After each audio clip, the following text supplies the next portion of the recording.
Shalom and good morning everyone. పరిశుద్ధులైన Elohim బిడ్డలకు ఉదయకాల శుభవందనములు. ఈ దిన కృపావాక్యం చూసుకుందాము. ఎలోహిం బిడ్డలారా, కీర్తన గ్రంథము 119వ అధ్యాయము 105వ వచనము. నీ వాక్యము నా పాదములకు దీపమును నా త్రోవకు వెలుగునై ఉన్నది.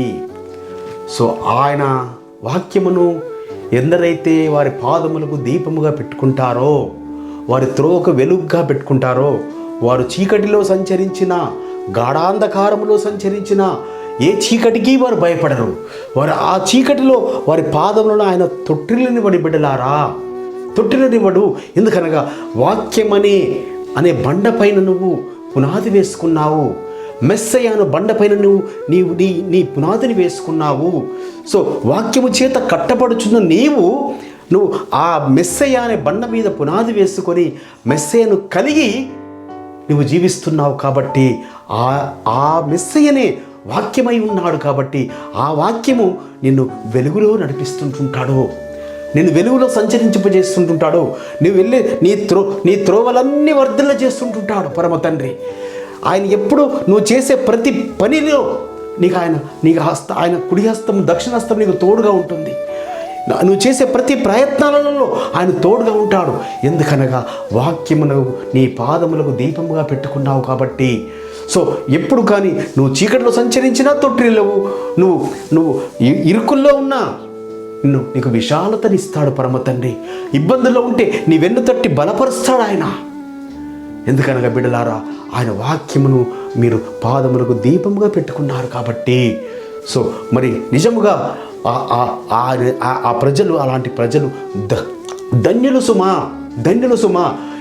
ఎందరైతే ఆయన వాక్యమును వారి పాదములకు దీపముగా త్రోవకు వెలుగుగా పెట్టుకుంటారో ఆయననే తన మార్గమును నడిపిస్తాడు.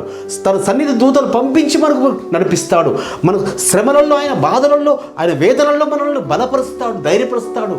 అనారోగ్యంలో ఆయన మనల్ని ముట్టి స్వస్థపరుస్తాడు. ఎందుకనగా ఆయన వాక్యమే మనల్ని బలపరిచేది, ఆయన వాక్యమే మనల్ని ధైర్యపరిచేది, ఆయన వాక్యమే మనల్ని స్వస్థపరిచేది, ఆయన వాక్యమే మనల్ని వెలుగులో సంచరింపజేసేది. చీకటి మార్గములను సైతము, చీకటి త్రోవలను సైతము వెలుగుమయంగా మార్చగలిగేది ఆయన వాక్యం ఒక్కటే సుమా. అట్టి కృప పరమ తండ్రి మనందరికి అనుగ్రహించునుగాక. ప్రార్థన చేసుకుందాం. పరిశుద్ధుడమైన తండ్రి, అబ్రహాం, ఇస్సాకు, యాకోబుల ఎలోహిం, అవును నాయన, మా పితరులు నీ వాక్యమును వారి పాదములకు దీపంగా పెట్టుకున్నారు. కాబట్టి వారి యొక్క త్రోవలన్నీ వారు దిల్ల చేస్తూ వచ్చారు. వాళ్ళు చేసిన ప్రతి పనిలో వారిని విజయవంతంగా నిలబెట్టుకుంటూ వచ్చారు. అదే విధముగా తండ్రి, అల్పులమైన మమ్మల్ని కూడా తండ్రి, మీ యొక్క వాక్యమును మేము పాదములకు దీపముగా పెట్టుకొని మా త్రోవ వెలుగుగా ఉంచుకున్నప్పుడు మా మార్గమును వర్ధిల్ల చేసి ఆశీర్వదించమని నజరుడైన యేషువా మెస్సీయ నామమున స్తుతించి ప్రార్థించి పెట్టుకుంటున్నాం పరమ తండ్రి.